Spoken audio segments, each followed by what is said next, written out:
જય સ્વામિનારાયણ. આજના દર્શન. जय स्वामीनारायण। रिश्ते निभाने के लिए बुद्धि नहीं, दिल की शुद्धि होनी चाहिए। सत्य कहो, स्पष्ट कहो, सम्मुख कहो। जो अपना हुआ वो समझेगा, जो पराया हुआ वो छूटेगा।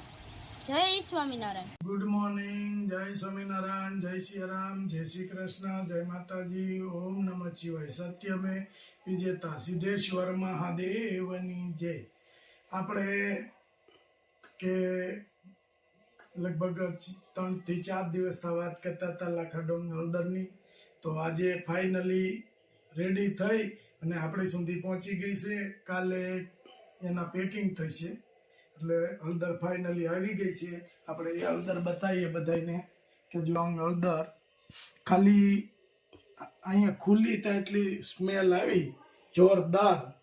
તો બહાર બહેનો બધા બેઠા છે, એને કીધું હળદરની આટલી બધી કેમ સ્મેલ આવે છે એમ।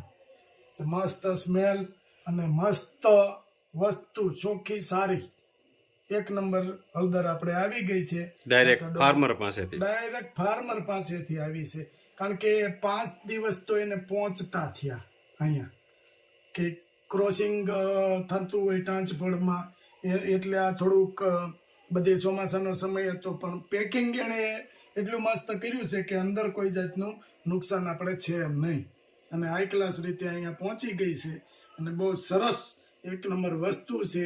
એક ફેરું લાખાડોંગ હળદર કોઈ પણ લેશે એટલે એ બીજી ફેરું ઓર્ડર 100% કરશે।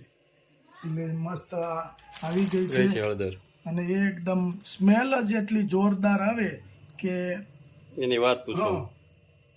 અને જે કોઈને મગાવ્યું હોય, હા, એ હવે ઓર્ડર દઈ શકે છે કે કાલે જે આપણે પેકિંગ થશે આના, કોઈ પણને લાખાડોંગ હળદર મગાવી હોય તો અમારો નંબર છે 9903313006, અને લાખાડોંગ હળદરનો અમારો ભાવ છે 2 કિલોના 600 રૂપિયા અને કિલોના 1200 રૂપિયા। તો જલ્દી ઓર્ડર કરો, કારણ કે માલ આપણી પાસે આટલો જ આવ્યો છે, પછી આગળ પાછો આવશે, તૈયાર થતો જાય એમ આવશે, પણ અત્યારે આપણી પાસે આટલો માલ છે। હા, કાતરીનું પેકિંગ ચાલુ થઈ ગયું છે 500 ગ્રામમાં। એક તારું કાતરીનું કામ ચાલુ છે, મસ્ત અને એક સરખી। નિલેશભાઈ તારવતા જાય છે, ઉપરથી ભરાતી જાય છે।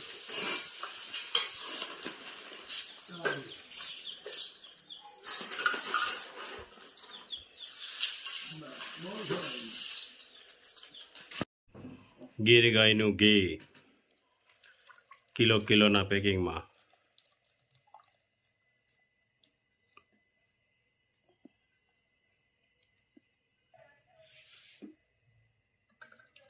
કેમ છે નીલુભાઈ ઘી?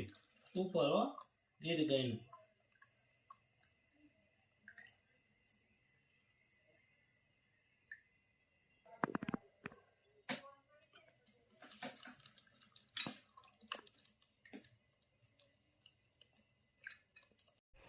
બે કિલો ઘી,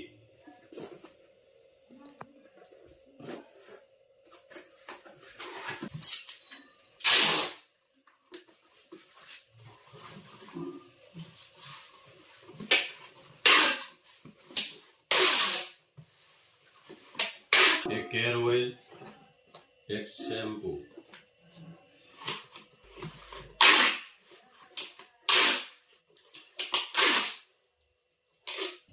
એક શેમ્પુ અને એક સાબુ।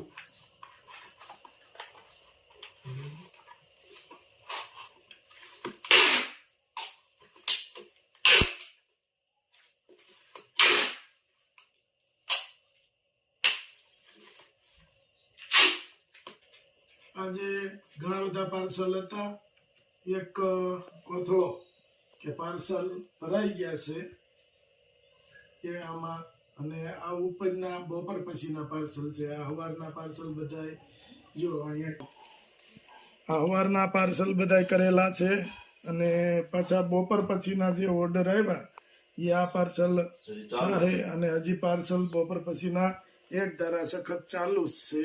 એટલે આજે પાર્સલ લગભગ 50 થી 60 પાર્સલ હેર ઓઇલ અને ચેમ્પુ એટલે ઘી આવ્યું છે. એ ઘીનું અને બધા પાર્સલ કમ્પ્લીટ કરી અને આ જવા દેવાના છે. ઇનકેસ કાલે પાછા એટલા પાર્સલ થઈ શકે છે. એટલે હમણાં પાર્સલની કામગીરી થોડી વધી ગઈ છે, ફાસ્ટ ચાલે છે.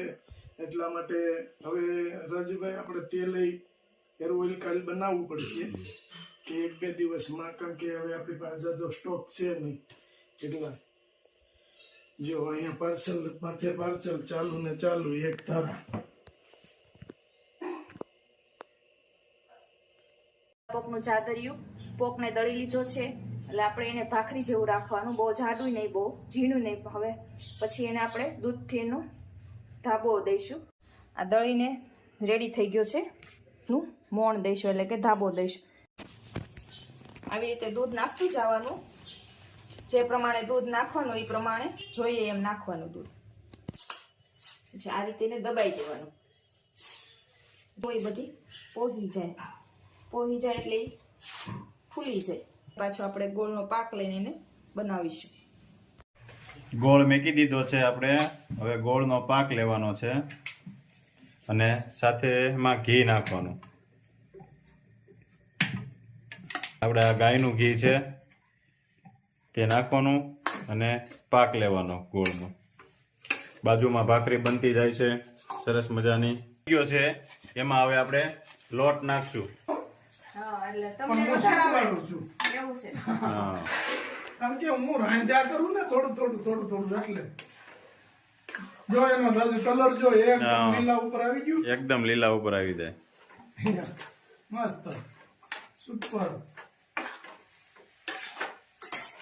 કેમ તારે નસી રેડી હો દાંત પડશે? ના રે દાંત થોડા પડે આમાં વાંધો નહીં. પોચું રૂ જેવું થાય કાબા. એવું દાંત વગર ના ખાય ને હા એવું પોસું બરાબર, મસ્ત થાય. સુપર. આ ઓલું ન હોય ટોપરા પાક ન બનાવ્યું હોય ઈ એ ટાઈપનું. બસ સરસ મસ્ત થઈ ગયું છે. જો સરસ જાદરિયું તૈયાર થઈ ગયું છે. ગ્રીન જાદરિયું તૈયાર થઈ ગયું છે આપણું. આ મસ્ત એકદમ સ્મૂથ પોચું થઈ ગયું છે, રૂ જેવું. કેમ લાગે રાજુ? સુપર હો. આમ જો પોચું રૂ જેવું કાંઈ ઘટે નહીં. એવું છે? હા, વાત છે. અને બન્યું છે એમ હો. પણ કાંઈ ઘટે નહીં એવું. જો આ ભાખરી કેમ હેતો કેમ બન્યું છે જાદરિયું? બહુ મસ્ત ટેસ્ટ બહુ મસ્ત આવે, કેમ કે લીલો પોક હોય કે નહીં હા હા એટલે બહુ સરસ થાય. હા હા. બા તો કઢી હોય એટલે ભાખરી ચોળી નાખે અને કઢી અને ભાખરી ચોળીને જ ખાય કાબા. મને છે ને સોળે આવતો તો જ ભાવે કઢી. હા હા. બહુ મજા આવે સોળી ભાખરી કઢી. એને કઢી રોજ જ બનાવી દે, રોજ ખાય. હે? હા, એને બહુ ભાવે. હા હા. એ કે મારે રોજ બનાવી દે તો રોજ ખાવી, કે મારે શાકે ન જોઈએ.